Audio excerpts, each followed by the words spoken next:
What's up, y'all? This is Coach Huff with HB Elite. I'm a former 13-year pro player and overseas head coach. Wasn't very good at any of it, but I do love to do a good film breakdown for all the aspiring basketball players out there. And today we're going to get into Game 3.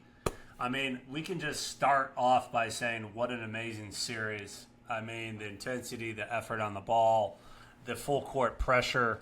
You know, this is really, to me, what American basketball should strive to be, taking pages out of the European model and adding it back into our youth system. I think it's so important. So, obviously, being from Michigan, growing up playing at Kent State, playing in the Elite Eight as a senior, being, a kind of a walk-on. I had a couple of people ask me, how did you make it to Kent State? And, I was lucky. I was prepared.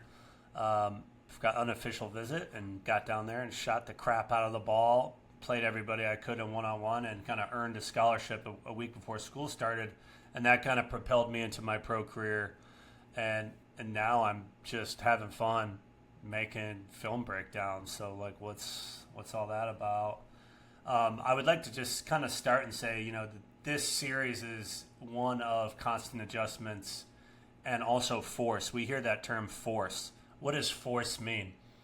Force, to me, as a coach, is seeing, the pace, the intensity, the effort on the ball. And I think you saw in Game 3, Indiana really torqued up their force, using their fouls. I mean, Neesmith and Nemhart both had 5 and 6 fouls. And I think that's one thing, teams and clubs in EuroLeague, everyone plays with such force. It's such a good product. Watching the Olympics was probably my favorite basketball because of that force that teams play with and the intensity. And so I think Indiana really that was the difference in this game. I mean, obviously Matherin having a huge game, but I mean Indiana's done that all year. They have a really deep, well-balanced team. And I mean, if you look at the big three of OKC, they did their thing. They weren't super efficient, but let's get into it, and we'll start to break down some of this film. If we look, kind of at some of the stats here, just looking at, Matherin's 27, Jalen Williams, had a tough night at the free throw line. I mean, there's definitely stuff OKC can clean up to get Game 4, so it's never out of it. But this stat line right here, 6 turnovers, for somebody that's not really, he's 4 assists, 6 turnovers. That's a huge stat line for me. This being 11-4 is what you want. Obviously, if you're creating, I always tell guards, hey, look, if you got an 11 assist, let's times that by 2. It's 22 points plus your 22 points. That's 44 points. Plus your 10 rebounds. So many possessions that Tyrese Haliburton affects, and that's why you see his fantasy points here. That's why I love picking him up on my fantasy team because he's just an all-around – he's a possession builder. He's one of those guys that, impacts the game on so many different sides. So, that's definitely something to look out for. Can SGA get that number down? Can they get, 6 more points, 9 more points out of these possessions? And I think that's the difference in these types of games. So, really cool stats. I think, Turner didn't have a great game either. He can definitely have a bounce-back game. I thought TJ McConnell was the spark off the bench, and I thought he was a huge difference maker. He really put a ton of force into the game with his steals. I mean, 5 steals. And just the manner that he impacted the game. I think Indiana's bench just outplayed OKC's bench from the jump. So let's get into it. We'll keep this short and sweet. You guys know that I'm the lowest budget, highest value film breakdown. That's my goal. I mean, I'm new to this, so I appreciate you sticking with my lack of technology. All right, here we go. Let's see what's going on here. This is just them, everyone dancing and tapping hands and getting ready. Okay, here we go. Right into the both in a defensive kind of lineup here, 2, 3 across, 3 across, 2 back, for all you AAU coaches out there that try to score on the break, having everybody on the wrong side. I think Chet Holmgren really came out and was looking to compete and be aggressive. I mean, this is just really great footwork. If you look at what he's doing here, he's just a 7-1 guy pushing the ball. He goes into a right-left footwork, combo here, and then he's pivoting. This is kind of a rondo pivot. He kind of pivots back. I mean, I wish YouTube could just at least let me just do this. Do I need to slow down my finger taps, YouTube? So he just kind of pivots back. It's great footwork. I really want to get to the second half. I think the second half, this first half is just teams feeling each other out. I think Pascal played great. Just got to his spots. If you're a big guy, just taking what the defense gives you. If you can't drive, you got some range. I think Williams was very aggressive in this game, and I think he did a great job. Pascal's just going ISO on OKC's best defender, and that just shows you how skilled he is. I think when Toronto won the championship, I thought Pascal, was the second best player, if not even outplaying Kawhi at certain times. Pascal doesn't get any sets. He just plays out of continuity. He plays out of structure and just makes things happen. And I think that's what makes him such a hard guard. He doesn't need a play. He just plays basketball and finds ways to impact the game. And I just love that about Pascal. Kind of that European mold. Who just has been developed in different countries and can pass, can shoot, can dribble, can rebound, can defend. Two-way player. Let's see what we got here. They're struggling. OKC's kind of, controlling this game, getting stops and running. And I think that's, definitely a recipe for OKC. But as you can see, I think Tyrese really shifted his mindset in Game 3 to be more aggressive, looking for his shot more, looking to drive more, looking to create more. And I think for Indiana to win, he's got to continue this risk-taking. At any point in any game as a player, you taking risks and being able to find solutions with your skill set is what the game's all about. The more confident you are, the more risk you'll take. The less confident you are, the less risk you take. So it's really cool to see, for me, to see Halliburton, his first time in the NBA Finals, take this floater. Just look at this floater. He's shooting it from, the last hash of the elbow, basically. And I think he's just got to continue to be aggressive. We kind of going into this horns into a stagger away. You can see here they're SGA is he's gonna backdoor, all right, and then Caruso reads that next action. Nembhard's recovering. Everybody's kind of fumbling around because the SGA went backdoor, and then this 3-point shot from Dort, who shot the ball really well. I think SGA should have continued to find Dort for those kickouts. It was definitely working in the first half. Here we go. Kind of, I think again, Al Halliburton's just like, oh, you're not gonna guard me. This right here is an easy cleanup. Talking about playing with force. All right, Dort, typically known for his on-the-ball pressure and intensity, right now has about his foot his hand isn't helmeting the ball.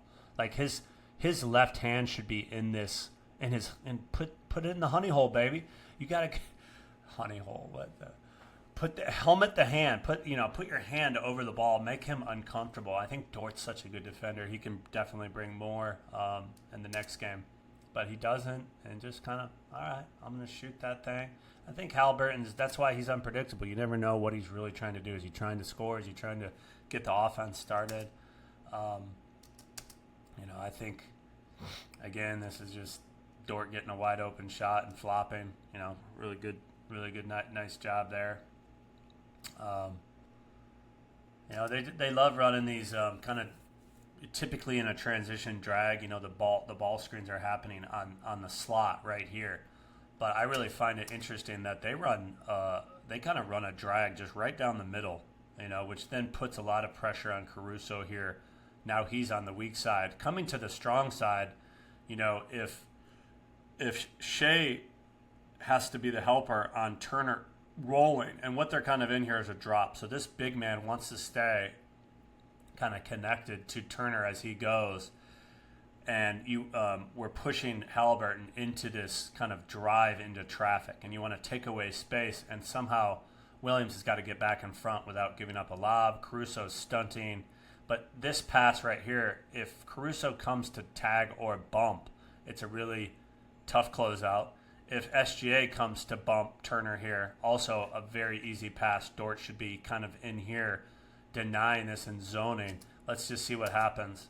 All right, so he already makes the read on Caruso because Caruso already is at this center line. So I think really good point guards get rid of that pass as quickly as possible. You know, why make this player wait? The more he waits, the longer he's out of flow, the easier it is for him to close out. And I think this is just a great – now you have leverage. Obi has leverage. He's now – Caruso's running at top end, pump fake. Turner now is kind of out of position. I mean, he's kind of just doing an eye cut back out, and Toppin just uses his speed and Euro step to get around him. So it's something to look at how OKC guards, either going to a two side or one side on the strong side or weak side. This is just too easy. No ifs, ands, or buts about that. So let's just kind of look at, the defensive intensity on the ball. I don't think OKC's playing with as much force. This is McConnell. They kind of run this split action out of the horns. Now you have TJ McConnell throwing it to horns and then setting this rub screen for Matherin. And Matherin is just reading the game. I think I really appreciate about him. He just plays at his own speed, lets the game come to him. He can have a good game, he can have a bad game. This is just a great pass. The way he slipped this ball in there. Again, like I said before, TJ McConnell he made a huge impact on the game from the get-go, and he brought emotion and energy, rebounding, steals, deflections, just overall smart play. So, for all those guards out there, I feel like if I had stuck in the NBA for longer than 4 months, I would have loved to have been a role player like TJ McConnell. Just bring the energy, bring the effort, keep improving your game year to year. But that said, I went to Europe and ate Belgian waffles for way too long. I think OKC's got to find a way on the road to get stops and run. I think that's typically a recipe. You don't want to play half-court set defenses the whole game, and I think that's what happened in the second half. In this first half, they got out running. I think Wallace got to do a better job of pressuring and containing. I think TJ McConnell's so good. Maybe TJ McConnell's the one guy, you kind of, do token pressure or just deny him before he gets the ball. Don't let him get the out of bounds. That's one thing OKC could do a better job of, and just don't let him break down the defense, just with his speed. Right into a mismatch, just lob it up there. And this is just simple basketball. I think Indiana just plays smart basketball. They go to their mismatches, and then they pick up. And this is what I'm talking about, playing with force. If you notice the difference of intensity between Indiana's, see how all 5 guys are in the front court. They're looking to match up. Now they're not perfectly matched up, but I think that's the difference between kind of OKC's intensity on defense and force and Indiana's force. This is just a drive kick, a hockey assist from Obi Toppin, who started that. Again, look at this. Look at this. Look at this. Would you look at it? Would you look at it? Would you look at it? Would you look at this? This is what wins the game in the fourth quarter. This is what helps you get 6 turnovers on SGA. This is what helps really slow down the offense of SGA and make them work, make them work the entire game. Okay, like we saw in the last video I made, they're putting Tyrese in more ball screens. See how he had his hand connected? This is about as good as you can get. I think this is tough because he's got to close out, and I think Turner has to do a better job of stunting. Turner's just stationary right here, and this is probably why they put Turner on that side. They're going to use him in a ball screen. And then from here, he's throwing it. Turner should be stunting because Joe will see Turner coming at him. He kind of plays in this middle gap. So he stunts. He should be stunting, which then gives Halliburton a little bit extra time to not feel like this closeout is all on him, right? And one thing if you had Steph Curry here, you obviously can't let Steph Curry shoot this. You can't. I mean, Joe's also a great shooter. So in this scenario, if you get completely beat on direct line penetration, and he starts to drive here, and Halliburton doesn't leave his feet like a absolute maniac right here, and he has to drive, you want to basically contest, force into a drive. And if he has direct line penetration, what you can do is I call it kind of like a banana curl switch, where he drives and then Halliburton would switch to Holmgren and Turner would take him as he gets into this mid-range to contest. So you're basically giving this Halliburton, this is not good. I mean, you're completely out of this play.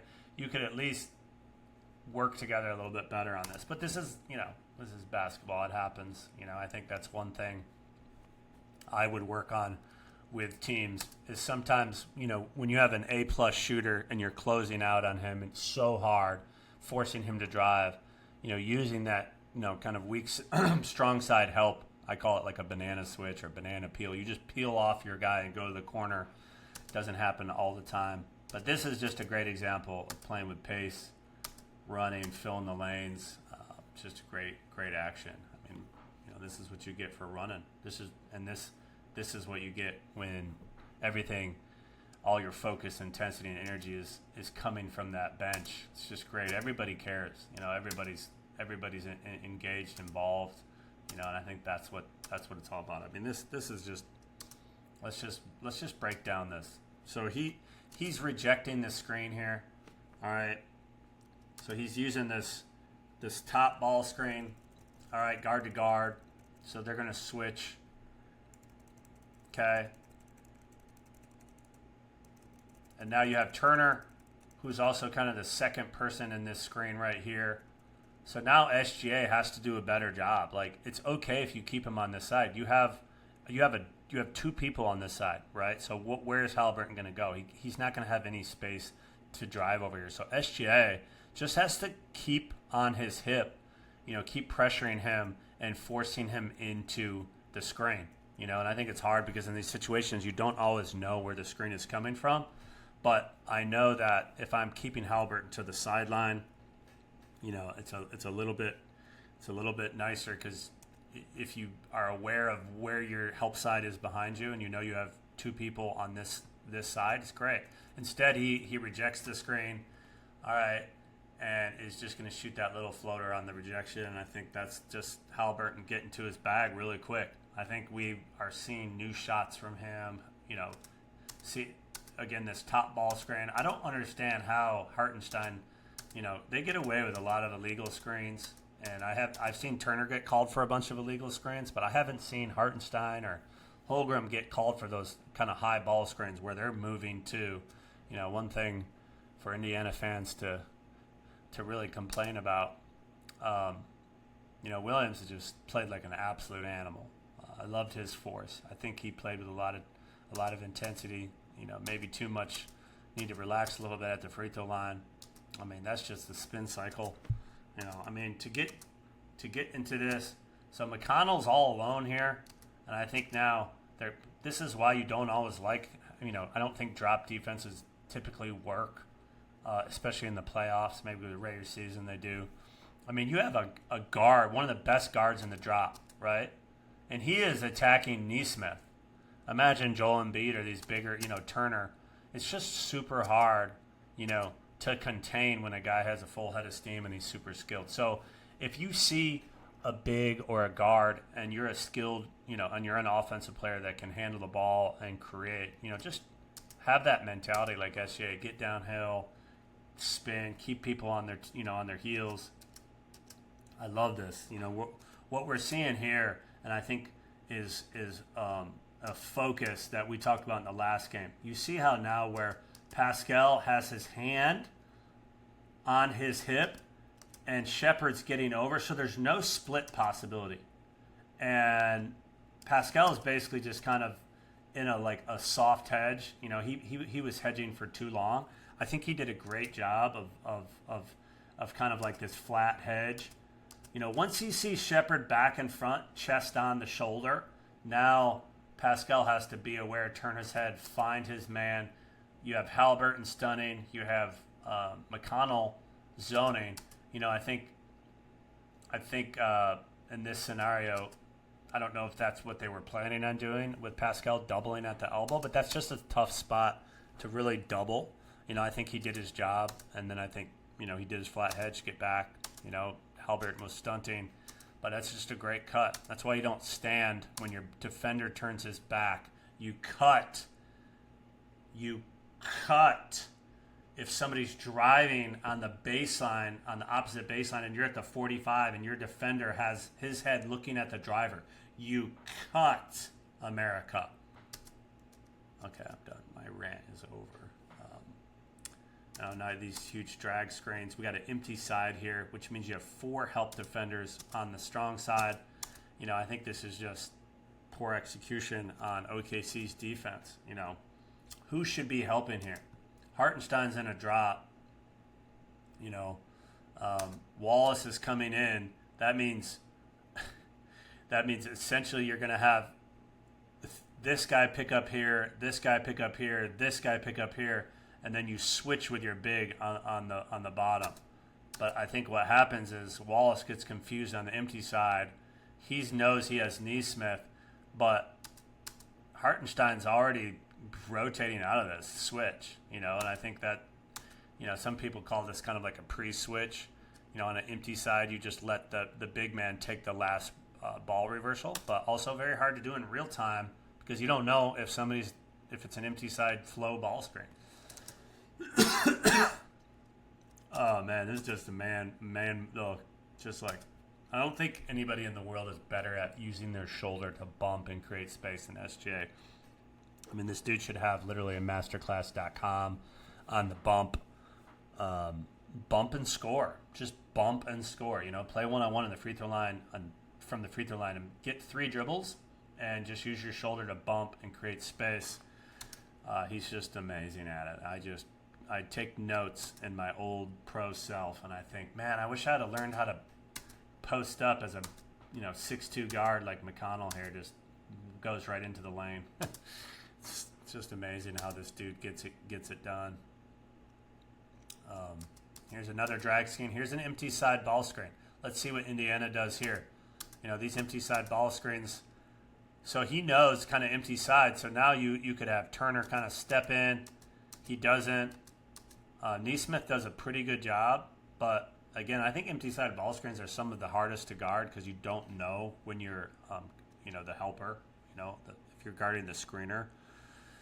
Everybody should be yelling empty, empty, and then you kind of filter into that, letting, kind of like we talked about. I just think that it's just a really hard action. I mean, here let's go over it again.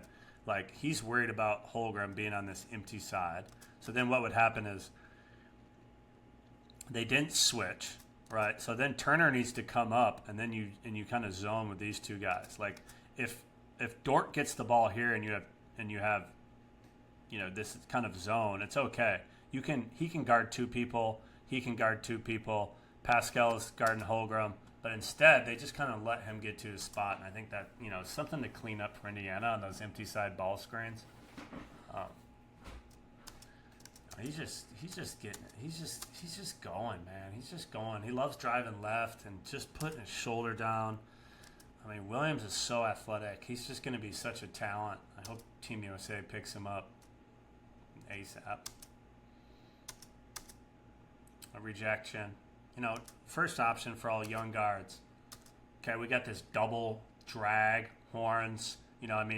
Typically, you have now 2 strong side. So SGA should be here. Williams should be here. Halliburton, first option in any ball screen for any good guard is to reject because everybody's going to be anticipating helping these screens, right? So Dort I don't think Dort had his best defensive game. I think Dort was just, I don't know. I mean, he's standing straight up.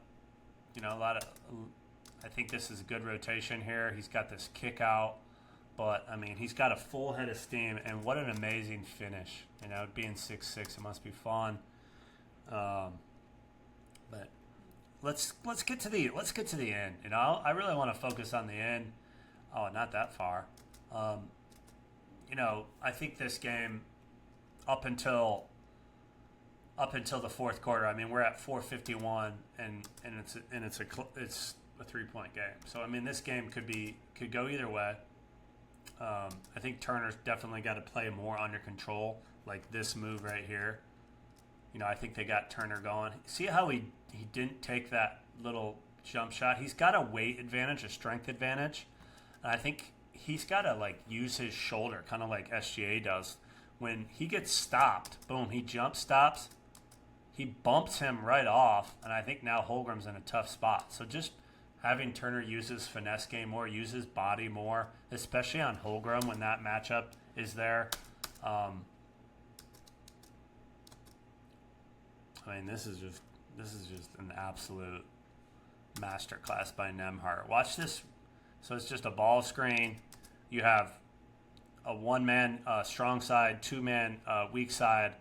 Dort's already bumping, right? So he's bumping, staying with Halliburton. SGA should be here, kind of stunting at least on Turner going. All right. Holmgren now is getting back, but Caruso's worried about this drive because he's not in front of him. So the guard, usually his first job is to get back in front. Nembhard uses that kind of momentum to do that jab, step back. It's just too easy. I think that Caruso's got to do a better job and make a bigger impact defensively on the ball. Harder said than done. All right, here we go again. We got this double stagger. We got two on empty side with this double kind of horn drag it's just a double screen kind of coming into it. So instead of it just being one drag screen, we have kind of both players setting this double screen, double ball screen. You can run that out of horns. You can run it out of transition. You can run it out of pistol. You could throw it up, get it, and then come right back off of it. Again, he rejects it, and then just look at this. I mean, this might be the dunk of the series right here. Again, I think, look at their heads are turned. I think this is an important teaching point for OKC as well. When you see a shot go up, when you see somebody driving, it's really hard because you're watching the ball. But Caruso should be seeing okay, where's my man and ball? Who's cutting? Because hypothetically, Obi Toppin could get a cut here, and instead he just flies in there. It's just great basketball and just monster tomahawk dunks it. Oh, hey, Marie. You guys. Oh, it's okay. Say hello. You want to watch some basketball? Okay. She's gone. She's not into this. She's not into my film breakdowns. She's just like, I got better things to do. Rodents to find. Cotton candy. Sha-sha. Now this is kind of getting into nitty-gritty time. Look at how high they start this. It's kind of like a Spain into a horns. I don't really know what they're doing. They're just kind of making a read here. This is tough because now you have Nembhard super high, which then leaves SGA on an island. Because this is an interesting structure because usually you have somebody off the slot pushed off to the sideline, but here you have Nembhard really high, and Williams didn't have a chance to really see what was happening, so he doesn't bump. And now you have SGA going from here to closing out. It's just too far of a closeout. It's just a great ball screen read. Talk about just catching and driving. Great defense. I actually like Miles Turner when he gets to the end of the game closing time. I think he moves his feet well enough to stay in front of Holmgren. So I think Indiana wins that matchup, and I think that's one thing